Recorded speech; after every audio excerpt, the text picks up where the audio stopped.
সুপ্রিয় শিক্ষার্থীরা, আমি নীলোৎপল কুমার দে, সহকারী শিক্ষক, কদলপুর স্কুল কলেজ, রাউজান, চট্টগ্রাম। তো গত ক্লাসে আমরা এ স্কয়ার প্লাস বি স্কয়ার এর অনুসিদ্ধান্তের দিয়ে তৈরি যে গাণিতিক সমস্যাগুলো হতে পারে আমরা সেগুলো নিয়ে আলোচনা করেছিলাম। আজকে আমরা একটা ভিন্নধর্মী বিষয় নিয়ে আলোচনা করব। আজকেও আমরা এ স্কয়ার প্লাস বি স্কয়ার এই অনুসিদ্ধান্তের সূত্রগুলোর মাধ্যমে যে গাণিতিক সমস্যাগুলো সলভ করা যায় সেগুলো নিয়ে আলোচনা করব। কিন্তু আজকের ক্লাসটা আমরা অত্যন্ত ছোট করে নেব, এটা খুব লেন্দি নিব না। এখানে আমাদের আরেকটা বিষয় বুঝার আছে, যেখানে প্রশ্নের কোয়ালিটি সামান্য চেঞ্জ হয়ে যায় কিন্তু প্রশ্নটা গত ক্লাসের মতোই থাকে। ওকে, তো দেখার চেষ্টা করে একটু। আমরা এখানে একটা সম্ভাব্য প্রশ্ন লিখছি। প্রশ্নে কি বলছে দেখো, মানে প্রশ্নটা হচ্ছে এরকম যে এক্স স্কোয়ার প্লাস 1 = 3x হলে এদের মান নির্ণয় করো। আমরা গত ক্লাসে এই চারজনেরই মান নির্ণয় করছি, কিন্তু প্রশ্নের যে দেওয়া আছে যে সেকশনটা ছিল, সে দেওয়া আছে সেকশনটা এরকম ছিল না। তো কখনো কখনো আমরা গত ক্লাসে যে প্রশ্নটা লিখছিলাম সেটা কি ছিল সেটা একটু দেখার চেষ্টা করি। গত ক্লাসে আমরা যে প্রশ্নটা সলভ করছি সেটা ছিল এরকম: x প্লাস 1/x = 3 হলে x প্লাস 1/x = 3 হলে এই জিনিসগুলোর মান আমরা নির্ণয় করা গত ক্লাসে শিখছি, এবং যা কিনা এ স্কোয়ার প্লাস বি স্কোয়ার অনুসিদ্ধান্তের মাধ্যমে সলভ করছি। ওকে, তো মূল কথা হচ্ছে x স্কোয়ার প্লাস 1/x² অথবা x³ প্লাস 1/x³, আমরা এখন কিউবের অঙ্কে যাই নাই, x⁴ প্লাস 1/x⁴, অথবা x⁵ প্লাস 1/x⁵, এই টাইপের যতগুলো গাণিতিক সমস্যা হতে পারে সবগুলোকে সলভ করতে হলে আমাকে হয় x প্লাস 1/x এর মান জানতে হবে অথবা x মাইনাস 1/x এর মান জেনে নিতে হবে। এছাড়া আমরা অঙ্কগুলো কখনোই সলভ করতে পারি না। আমি যেটা বুঝে যাচ্ছিলাম, ধরো তোমাকে বললো x² প্লাস 1/x² এর মান নির্ণয় করো, অথবা বললো x² মাইনাস 1/x² এর মান নির্ণয় করো, অথবা বললো x⁴, আমি 4 বলতে চাচ্ছি না, আমি x³ বলতে, x³ প্লাস 1/x³ এর মান নির্ণয় করো, অথবা বললো x³ মাইনাস 1/x³ এর মান নির্ণয় করো, অথবা বললো x⁴ plus 1/x⁴, x⁴ minus 1/x⁴, অথবা x⁵ plus 1/x⁵, x⁵ minus 1/x⁵, এই টাইপের আরও যত রাশির মান নির্ণয় করতে বললে তোমাকে ফার্স্ট ফাইন্ড আউট করে নিতে হবে যে x প্লাস 1/x = কত, অথবা x মাইনাস 1/x = কত। অর্থাৎ এই দুইটা রাশি x প্লাস 1/x অথবা x মাইনাস 1/x, এই দুইটা রাশির মান যদি তুমি জানতে পারো তাহলে যে কোনোভাবে এই ধরনের এই টাইপের প্রবলেমগুলোর সমাধান বের করা সম্ভব। কিন্তু আমাদের আজকের সমস্যাটা হচ্ছে আমরা আজকে x² plus 1/x², x⁴ plus 1/x⁴, x⁸ plus 1/x⁸ এবং x⁻16 প্লাস 1/x⁻16 এর মান নির্ণয় করব। কিন্তু আমাদের এগুলার মান নির্ণয় করার জন্য আমাদের যে দেওয়া আছেগুলো হতে পারে সেই দেওয়া আছেগুলো হচ্ছে এরকম, একটাও কিন্তু x প্লাস 1/x এর মান আমাদের দেওয়া নাই, অথবা x মাইনাস 1/x এর মান দেওয়া নাই। তো যদি দেওয়া আছে অংশটা x প্লাস 1/x এরকম সিম্পল না থাকে, তাহলে এভাবে থাকে, তাহলে তাদেরকে এগুলোকে কিভাবে আমরা এই সিম্পল করতে পারি, আজকে আমাদের টার্গেট হচ্ছে শুধু এটা জানা। ওকে, তো আমরা আমাদের উদ্দেশ্য বুঝছি এবং কিছু ছোটোখাটো আলোচনা বুঝছি। এই টাইপের ম্যাথগুলোকে সলভ করার জন্য অবশ্যই আমার x প্লাস 1/x দরকার অথবা x মাইনাস 1/x দরকার, নাহলে আমি এই টাইপের ম্যাথগুলোকে সলভ করতে পারবো না। ওকে, তো আমাদেরকে এখানে যা দেওয়া আছে তা নিয়ে আলোচনা করার আগে এখানে আমাদেরকে গত ক্লাসে যে প্রশ্নতে যে জিনিসটা দেওয়া ছিল সেটা নিয়ে আমি একটু করে আলোচনা করতেছি, এবং সেই আলোচনা থেকে আমাদের এই বিষয়গুলো ক্লিয়ার করার চেষ্টা করতেছি। ওকে, ধরো গত ক্লাসে আমাদেরকে দেওয়া ছিল x প্লাস 1/x = 3। আমি কিন্তু চাইলেই এর বাম পাশে একটা লসাগু নিতে পারি, বা আমি যদি বাম পাশে এরকম সরল করি তাহলে আমরা পাবো x এর সাথে গুণ হয়ে যাবে, ফলে হবে x² প্লাস 1 = 3। ওকে, আমি যদি x কে এদিকে গুণ করে দিই তাহলে আমরা পাবো x² প্লাস 1 = 3x। একটু খেয়াল করে দেখবো, এই যে এটাকে সরল করার পর আমি যে লাইনটা পাইছি x² প্লাস 1/x = 3, এটাই কিন্তু সেই লাইন x² প্লাস 1/x = 3। অর্থাৎ তোমাকে x প্লাস 1/x = 3 দেওয়া না থেকে কখনো কখনো x² প্লাস 1/x = 3 দেওয়া থাকতে পারে এবং এদের মান নির্ণয় করতে বলতে পারে। আবার আমি যদি এটার দিকে তাকাই তাহলে দেখো x² প্লাস 1 = 3x, আমি যখন x এর দিকে আর গুণন করে দিলাম তখন x square plus one equal to 3x পাচ্ছি। তো এখানে দেখো এই যে x square plus one equal to 3x, এখানে আমি এই যে x square plus one equal to 3x, তাহলে দেখো এই লাইনটাই কিন্তু এখানে দেওয়া আছে এর মধ্যে আছে এবং আমাকে এগুলোর মান নির্ণয় করতে বললো। তো এই লাইনটা থেকে যেহেতু আমরা এগুলোতে যেতে পারতেছি, একইভাবে এই লাইনগুলো থেকেও কিন্তু আমরা এক্স প্লাস ওয়ান বাই এক্সের দিকে যেতে পারি। আর আজকে আমাদের শেখার মূল টার্গেটই হচ্ছে এই দেওয়া আছেতে যদি simple x plus one by x দেওয়া না থাকে, অন্য কোনো ফরম্যাট দেওয়া থাকে, সেই ফরম্যাট থেকে আমরা কিভাবে একটা মাত্র ওয়েতে একটা নির্দিষ্ট চিন্তাধারার মাধ্যমে আমরা কিভাবে এই ফরম্যাটে এসে যেতে পারি, সেটাই আমরা আজকে শিখব এই প্রবলেমগুলোর সাহায্যে। ওকে, এবং এই ফরম্যাটটা শেখার পর বাকি অংশ কিন্তু আগামী আমরা গত ক্লাসে যেভাবে করছি ঠিক সেভাবেই তুমি সলভ করতে পারবে এবং আমি জানি যে তুমি সেটা পারবে। তো ফার্স্ট আমরা দেখি যে x square plus one equal to 3x বা এই টাইপের ফরম্যাট দিলে আমরা ফার্স্ট কী করব, এই লাস্টেরটা বাদে, এই লাস্টের ফরম্যাট বাদে, মানে লাস্টের ফরম্যাটে হর আর লব টাইপে আছে, এই লাস্টের ফরম্যাট বাদে বাকি যে চারটা ফরম্যাট তুমি দেখতে পাচ্ছ, এই চারটা ফরম্যাট যদি তোমাকে দেওয়া থাকে তাহলে তোমার ফার্স্ট কাজ হচ্ছে উভয় পক্ষে এক্স দ্বারা ভাগ করা। ফার্স্ট কাজ হচ্ছে উভয় পক্ষে এক্স দ্বারা ভাগ করা। তো আমি ধরলাম যে আমাদেরকে প্রথম এটা দেওয়া আছে, তো আমরা লিখলাম যে দেওয়া আছে, আমরা দেওয়া আছে লিখলাম, দেওয়া আছে কি x square plus one it's equal two 3x। ওকে, তো x square plus one it's equal 3x। আমি বললাম কি এই দেওয়া আছে দিয়ে আমি কিন্তু এদেরকে সলভ করতে পারবো না, কারণ হচ্ছে আমাদের দরকার x plus one by x অথবা x minus one by x. তো সেই ফর্মেটে আনার জন্য আমি একটু আগে কি বললাম, এর উভয় পক্ষকে ফার্স্ট কাজ হচ্ছে উভয় পক্ষকে এক্স দ্বারা ভাগ করে দেওয়া। তাহলে আমি এই x square plus one divided by এটাকে এক্স দ্বারা ভাগ করলাম এবং এই 3xকেও আমি এক্স দ্বারা ভাগ করলাম। এই ভাগ করার পর এখানে দেখো, এখানে আমরা একই মায়ের দুই সন্তান পলিসিতে সেপারেট করে দেব। এই নিচে হচ্ছে মা আর মায়ের কোলে এই দুই সন্তান, আমরা এই দুই সন্তানকে সেপারেট করে দেওয়ার সিদ্ধান্ত নিয়েছি। দুই সন্তান সেপারেট হয়ে গেলেও মা কিন্তু দুজনেরই মাই থাকবে, সেই জন্য সে দোনোজনের সাথেই থাকবে। এদিকে এক্স এবং এক্স ক্যান্সেল হয়ে আমরা পাবো 3। এদিকে উপরে হচ্ছে দুইটা এক্স আর নিচে হচ্ছে একটা এক্স যদি ক্যান্সেল হয় তাহলে এক্স প্লাস আমরা 1/x ইকুয়াল টু পাবো 3। তাহলে দেখো আমরা এই দেওয়া আছে থেকে x plus 1/x equal to 3 এই ফর্মেটে চলে আসছে। এখন যেহেতু এটা x plus 1/x equal to 3 পাইলাম, তো গত ক্লাসে যেভাবে আমরা x square plus 1/x square x to the 4 plus 1/x to the 4 solve করছি, ঠিক সেম ওয়েতে আমরা কিন্তু চাইলে সলভ করে ফেলতে পারবো। তো এখন আমরা যদি এটা দেওয়া থাকে তাহলে আমরা বলবো প্রদত্ত রাশি এক্স স্কোয়ার প্লাস 1/x সূত্র গত ক্লাসে যেভাবে করেছে সেভাবে করবো। তোমার নিশ্চয়ই গত ক্লাসটা সম্পর্কে ধারণা রাখার পরেই তোমার এই ক্লাসে আসা উচিত, সেজন্য আমি আজকের ক্লাসে আমাদের এগুলো নির্ণয় করার কোনো ইচ্ছা নেই। আমরা শুধুমাত্র এগুলো নির্ণয় করার জন্য যে দেওয়া আছে যে ফরম্যাটটা ঠিক করা দরকার, আমরা শুধুমাত্র সেই ফরম্যাটটা ঠিক করার জন্য আজকে কাজ করতেছি। ওকে, তাহলে দেখো আমরা করলাম এটা। এখন ধরো তোমাকে এটা দেওয়া আছে x square minus 3x plus 1, ধরো তোমাকে দেওয়া আছে কি, মানে বললো কি x square minus 3x plus 1 equal to 0 হলে এদের মান নির্ণয় করো, এরকম দেওয়া আছে। তো এদেরকে দেওয়া থাকলে আমরা লিখলাম দেওয়া আছে x square minus 3x plus 1 it's equal to 0।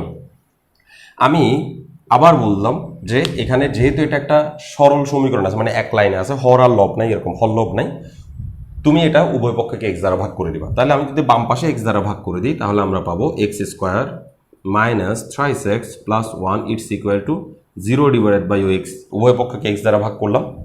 এবার আমি একই মায়ের 3 সন্তান পলিসিতে অ্যাপ্লাই করতে পারতেছি, প্লাস মাইনাস যখন আসবে তখনই তারা সন্তান হিসেবে বিবেচিত হবে।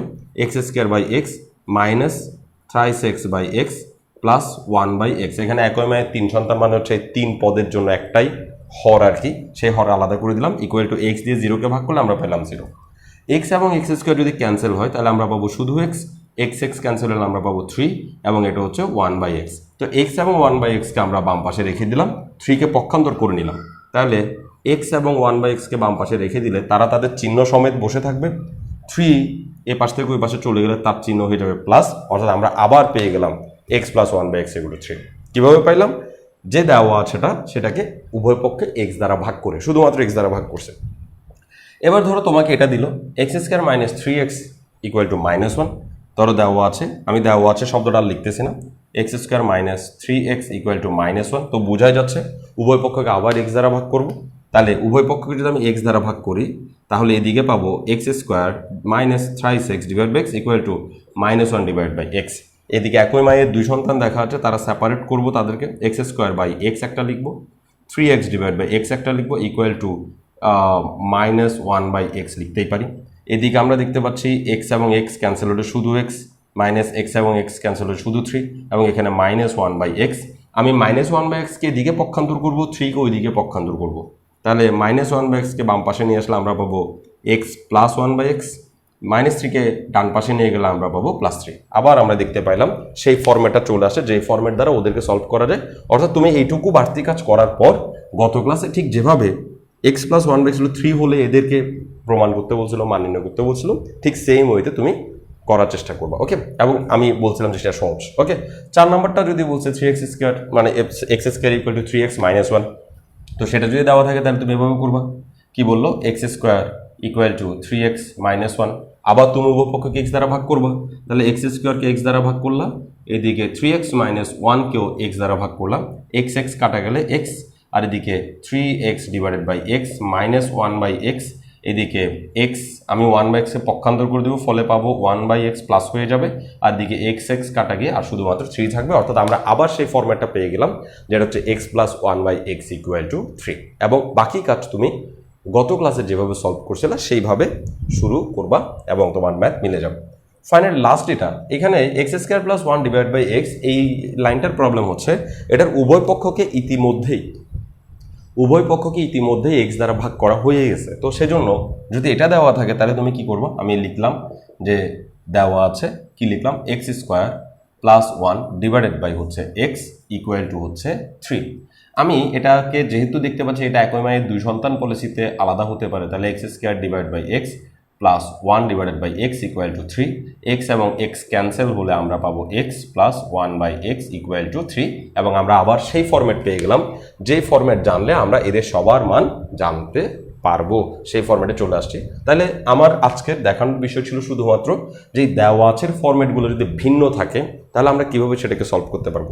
এবার দেখো, কখনো কখনো দেওয়া আছে ফরম্যাটগুলো আরেকটু ক্রিটিক্যাল থাকে। ক্রিটিক্যাল বলতে আমি বুঝাতে চাচ্ছি, ধরো এখানে যে দেওয়া আছেগুলো আছে এগুলোর উভয় পক্ষকে কোনো একটা সুইটেবল নাম্বার গুণ করে তারপর দেওয়া আছে।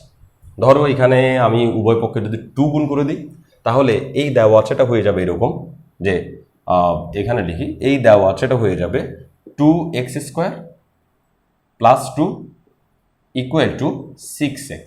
ওকে, তাহলে এই দেওয়া আছে, তা আমরা দেখতে পাইলাম যে এত দেওয়া আছে আর এটার মান বের করতে বলছে। তো তুমি একটু ভালো করে খেয়াল করবা যে দেওয়া আছে তোমাকে যেটা দিল যদি দিয়ে সেই লাইনটাতে উভয় পক্ষকে এক্স বাদে আরও কি দ্বারা ভাগ করা পসিবল। তুমি এটাকে এক্স দ্বারা এই জন্য ভাগ করবা কারণ তোমার 1 বাই এক্স দরকার, 1 বাই এক্স আনার জন্য তুমি এটাকে অবশ্যই এক্স দ্বারা ভাগ করবা।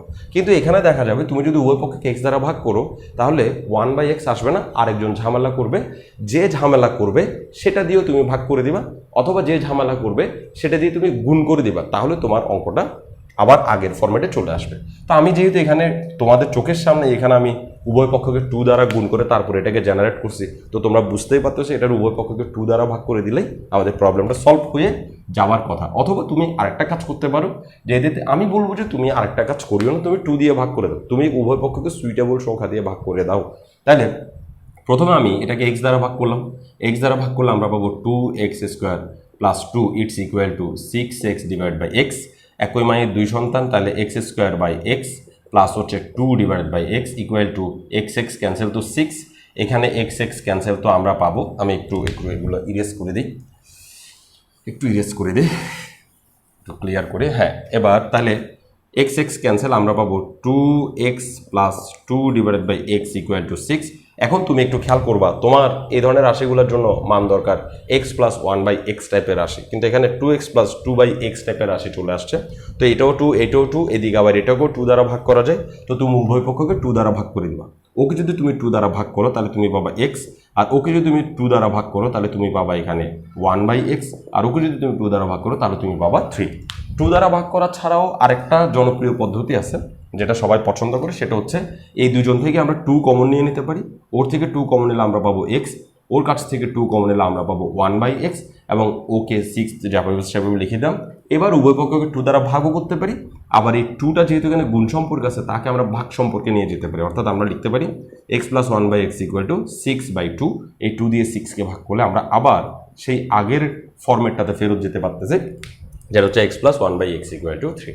তো এই যে কোনো লাইনের সাথে যে কোনো নাম্বার, বাড়তি নাম্বার গুণ করে তোমাকে প্রশ্নটা একটু ক্রিটিক্যাল থিঙ্কিং করার জন্য তোমাকে হয়তো তোমাকে একটু কষ্ট দিতে পারে। তো তোমার দেখার বিষয় কি, এই ধরনের ফরম্যাট এই টাইপের কোনো অঙ্ক করতে গেলে, এই টাইপের কোনো ম্যাথমেটিক্যাল প্রবলেম সলভ করতে গেলে তোমাকে ডেফিনেটলি তোমাকে আমাদের কি এই x + 1/x = অথবা x - 1/x = সামথিং এই টাইপের ফরম্যাট বানাতে হবে। আর এই টাইপের ফরম্যাট বানানোর জন্য আমি আজকে যে উপায়গুলো দেখাইলাম এটাই হচ্ছে সবচেয়ে বেস্ট উপায়, অন্য কোনোভাবে ভাবার দরকার নেই। তুমি যেই দেখবা একটা লাইন তাকে তুমি x দ্বারা ভাগ করে দিবা, আর খুঁজবা যে x দ্বারা ভাগ করার পরেও সেখানে আর কোন সংখ্যাটা ঝামেলা করতেছে, কোন সংখ্যাটা রিডিউস করলে তুমি যেটা চাচ্ছ সেটা হয়ে যাচ্ছে। তো আমি একটা দেখালাম যেটার থেকে 2 রিডিউস করলে সে আমার সুইটেবল প্রবলেমকে সলভ করে দিচ্ছে, সে আমার দেখা প্রবলেমকে সলভ করে দিচ্ছে। তো তখন আমি তাকে 2 দ্বারা ভাগ করলাম। এখন তোমার এখানে যদি এটা যদি 5 গুণ থাকতো, 7 গুণ থাকতো, অন্যান্য নাম্বার 4, 5, 6 ইত্যাদি 100 গুণ থাকতো, তখন তুমি দেখে বুঝতা উভয় পক্ষকে যখন x দ্বারা ভাগ করতা তখন তোমার চোখের সামনে ওই নাম্বারটা ভেসে আসবে, যে নাম্বারটা সরাইতে পারলে তুমি x + 1/x অথবা x - 1/x ফরম্যাটটা পেয়ে যাবা। তো তুমি সেটা দিয়ে উভয় পক্ষকে ভাগ করলেই কিন্তু তোমার প্রবলেম সলভ হয়ে যাবে। তো এরপরে বাদবাকি কাজগুলো বোঝার জন্য, ধরো এটা থাকলে আমি এটা কিভাবে করব সেটা বোঝার জন্য আমি জাস্ট একটু বাড়তি আলোচনা করে দিচ্ছি, যদিও এটার আলোচনা করার কোনো দরকার ছিল না। আমি নিশ্চিত জানি যে তোমরা এটা পারবা, তাও আমি চাইলাম যে একবার একটা করাই দিই। তো ধরো আমাকে দেওয়া আছে এত এবং আমাকে প্রমাণ করতে বললো এগুলো সবগুলো, ওকে। তো এগুলো সবগুলো প্রমাণ করতে বললে প্রথমে ধরো এটা প্রমাণ করতে বললো, তো আমরা বললাম যে এত দেওয়া আছে থেকে এই লাইনটা নিয়ে আসছি। এবার আমরা বলবো পাশে করে দিচ্ছি বাকিটা, প্রদত্ত রাশি আমরা বলবো প্রদত্ত রাশি কত, যে x² + 1/x²। তো আমরা x² + 1/x² এটার বদলে আমরা লিখতে পারবো x² + 1/x² লিখতে পারি এটাকে, এবং এটাকে আমরা লিখতে পারি x + 1/x² - 2 × x × 1/x। কোনটা বি সেটা নিয়ে আমরা গত 2-3 ক্লাস আলোচনা করে ফেলছি, কিভাবে এ ধরবো কিভাবে বি ধরবো, স্কোয়ার বাদ দিলে এগুলো অনেক আলোচনা করছি। এখন আর আমাদের আলোচনা না করে সরাসরি করে ফেলতেছি সেজন্য। তাহলে x + 1/x এখনই 3 পাইলাম, তাহলে 3² - x কাটা 2, তাহলে 3 3 9, 9 থেকে 2 গেলে আমরা পাবো 7, x² + 1/x এর মান চলে আসছে। এখন ধরো তোমাকে বললে x⁴ + 1/x⁴ এর মান বের করতে, তো আমরা গত ক্লাসে যেভাবে আলোচনা করছি সেভাবে করবো। x⁴ + 1/x⁴ এর মান বের করতে গেলে আমরা যদি x⁴ + 1/x⁴ এর সূত্র খাটাই, স্কোয়ারের সূত্র খাটাই, তখন আমরা দেখবো যে এই জিনিসটার মান বের করতে পারবো না যদি না আমরা x² + 1/x² জেনে নিই। তো x² + 1/x² জানার জন্য আমরা বলবো, এটুকু করার পর আমরা বলবো তাহলে আমরা একটু x² + 1/x² মানটা বের করে নেব।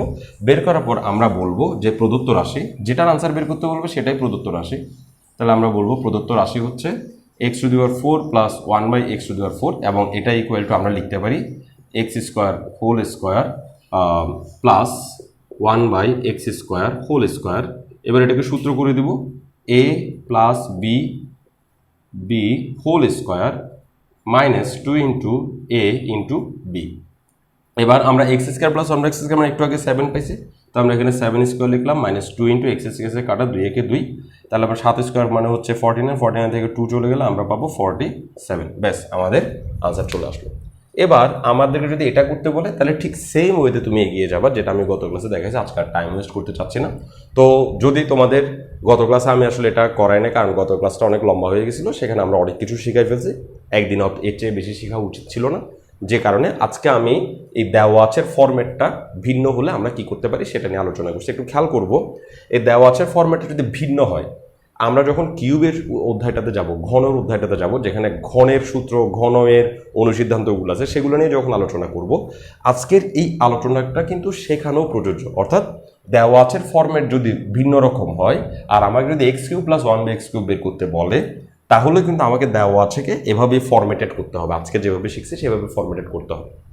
ওকে, তো এই যে সূত্রের প্রয়োগের অধ্যায়ে যতগুলো এই টাইপের মান নির্ণয়ের অঙ্ক হয় অথবা প্রমাণ করতে বলে দেওয়া আছে দিয়ে, সেই দেওয়া আছে ফরম্যাট এভাবে থাকলে সেটা যে সূত্রের অ্যাপ্লাই অন্তর্গত হোক না কেন, তার ফরম্যাটটাকে এরকম বানানোর জন্য আজকে যেভাবে করছি সেভাবেই করতে হবে। তো আমি আশা করব যে তোমরা এই ধরনের প্রবলেম নিয়ে আর টেনশন করার কোনো দরকার নেই। এইভাবে তুমি যদি কয়েকটা অঙ্ক প্র্যাকটিস করো তোমার এগুলা নখদর্পণে চলে আসবে। তো পরীক্ষার আগের দিন হয়তো বা দেখা যাবে যে তোমার বই নিয়ে এগুলো দেখারও দরকার পড়বে না, শুধু সূত্রটা একটু ঠিকভাবে অ্যাপ্লাই করতে পারলে অঙ্ক সলভ হয়ে যাবে। তো আগামী ক্লাস দেখার আমন্ত্রণ জানিয়ে আজকের ক্লাস এখানে শেষ করছি। ধন্যবাদ সবাইকে।